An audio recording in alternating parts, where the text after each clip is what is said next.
اللہ کا دیدار کرنا نہیں کرنا؟ کرنا ہے۔ حضرت جریر بن عبداللہ بجلی رضی اللہ تعالیٰ عنہ فرماتے ہیں حضور صلی اللہ علیہ وسلم نے فرمایا جو بندہ دنیا کے اندر دو کام کرے گا اسے اللہ تعالیٰ کا دیدار صبح بھی نصیب ہوگا، شام کو بھی نصیب ہوگا۔ صبح بھی اللہ کی زیارت کرے گا، شام کو بھی اللہ کی زیارت کرے گا۔ میرے محبوب صلی اللہ علیہ وسلم نے فرمایا جو بندہ جمعہ کی نماز کے لیے جلدی جائے گا اور فجر کی نماز کے وقت جلدی اٹھ کر نماز ادا کرے گا ان لوگوں کو جنت کے اندر صبح اور شام اللہ کا دیدار نصیب ہوگا۔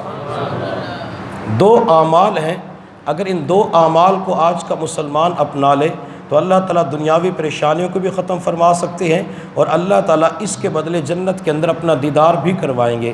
جب یہاں سے آپ حضرات چلے جائیں گے تو میری صرف اتنی سی درخواست ہے کہ جب جمعہ کی اذان سننے کے بعد مسجد کے اندر جایا کریں، علماء کے پاس بیٹھا کریں، ان کا بیان سنا کریں اور اسی طرح فجر کی نماز کا اہتمام بھی کیا کریں۔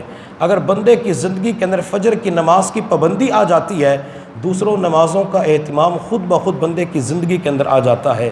اللہ تعالیٰ سے دعا ہے کہ اللہ تعالیٰ ہم سب کو دنیا کے اندر یہ اعمال کرنے کی توفیق عطا فرمائے۔